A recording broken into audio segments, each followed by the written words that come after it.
Meet John Lowe. He currently operates a cannabis dispensary outside of the city of Sonoma. He's also a very noisy man who takes opportunities to espouse his white grievance and victimhood at various Sonoma County board meetings. White people will stand up. You will not intimidate us. You guys won't let a white man speak. I wonder why. This county is going to get sued and I will win. How is it that a white supremacist dispensary owner can keep patients and consumers from reasonable access to cannabis in the city of Sonoma? How does the Sonoma City Council and Eric Pearson, the owner of the only dispensary in town, benefit by using this person to compel the people of Sonoma to choose between reasonable access to more products or supporting a hateful business owner?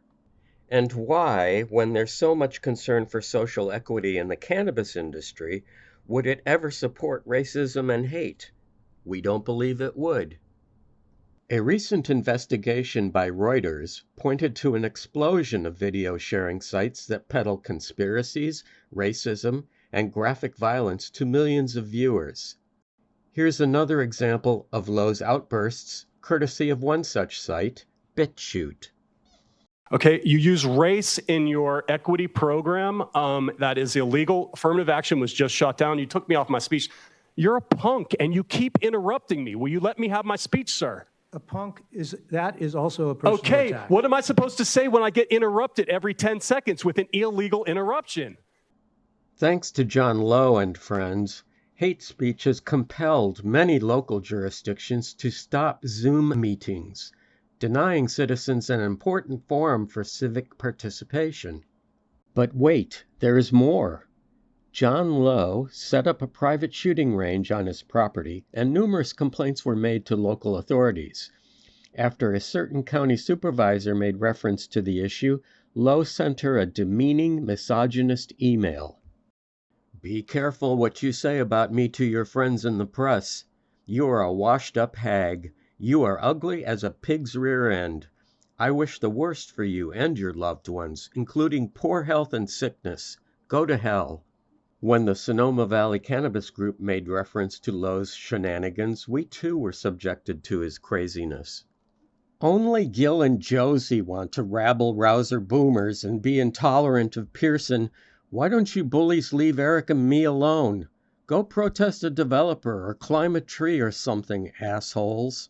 We then asked John Lowe, since you mention yourself with Eric Pearson in the same breath, are you friends with each other?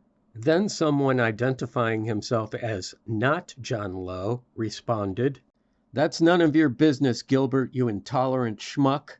Off yourself." Yeah, let me go find some rope.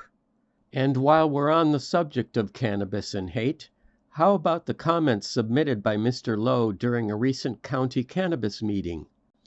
Will there be audio comments, or has the ADL successfully silenced Zoom comments? Or, neighbors just want to be bossy and ruin people's lives. I am a straight A operator, and asshole neighbors are encouraged to torment me with lawsuits. I will win. Or, more money for persons of color. We would ask the industry, how are these comments helpful? He's also had money problems. The county denied his request for a payment plan to help him cover fees so he could open his store. Is that why he took out a loan and the family home is up for sale? And while Eric Pearson was busy lying about our advocacy group to the city council, the proponents of a second dispensary here tonight are part of an organization that we competed with and defeated in a highly competitive process.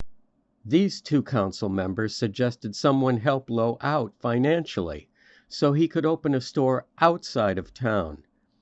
It occurs to me that there's an opportunity for anybody that wants to have another dispensary in the Sonoma area to partner with whoever owns these other properties or whatever they're doing out there.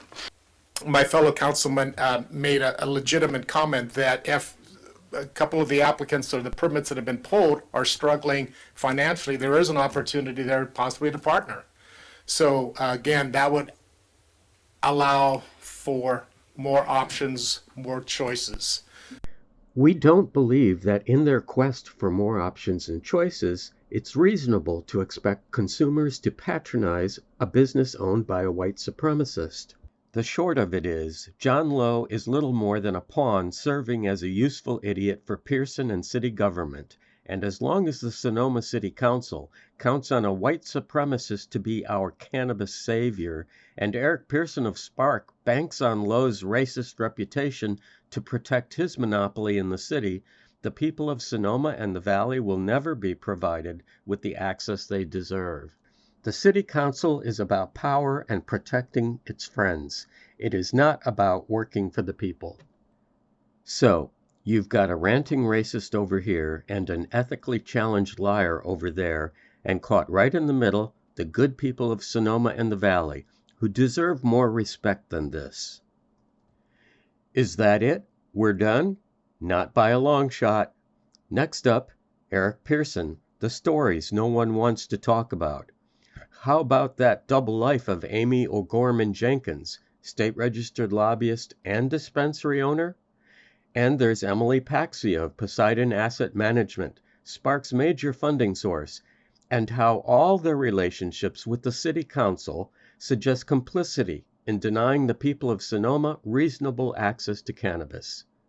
All this and more. Stay tuned.